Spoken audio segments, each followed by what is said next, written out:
Hi everyone, how are you? Welcome to the series Managing Stress Like Jesus, taken from Rick Warren Daily Devotionals in 2018.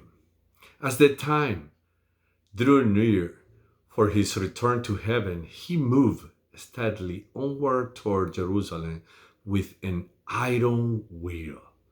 You and I tend to get distracted by trivial things. Pastor Rick says that in his many years of a pastor, he observed one thing. If Satan can't get you to be bad, he can get you to be busy. And this causes more stress than we can imagine. So we have been talking about these seven principles of stress free. The first one, identification. Second, motivation. Third, vocation. And Jesus' fourth principle of stress free living is concentration. You must know what matters most.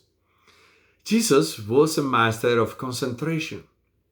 He focused like a laser on what the Father wanted him to do. When light is diffuse, it has no power at all.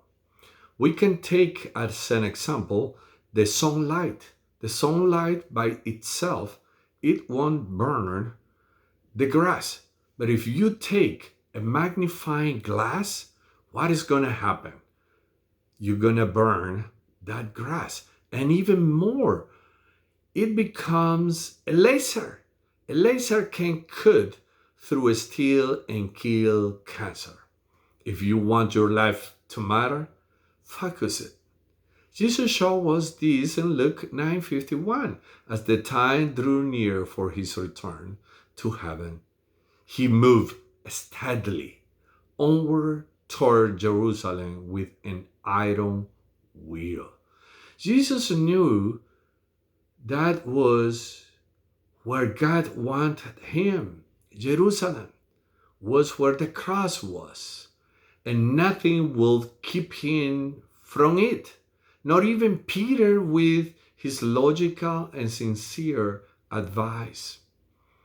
In the next, this coming Sunday, in Matthew chapter 16, we read, "From then on, Jesus began to explain to his disciples that he would have to go to Jerusalem and suffer many things from the elders, chief priests, and scribes, and be killed, and be raised on the third day." But what happened? Peter took him and began to tell him off. "That's the last thing God will want, Master," he said. "That's never ever going to happen to you." Jesus turned on Peter.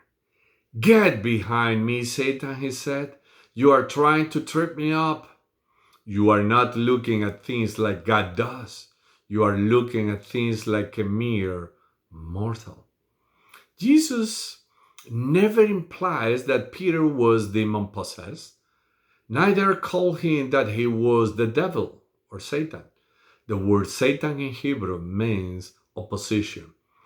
Jesus rebukes him because at this moment, with an wise and logical and caring advice, he was in opposition of God's plan for Jesus.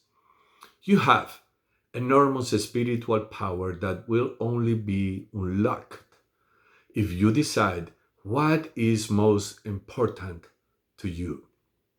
You can focus on either what will last for eternity or what is temporary.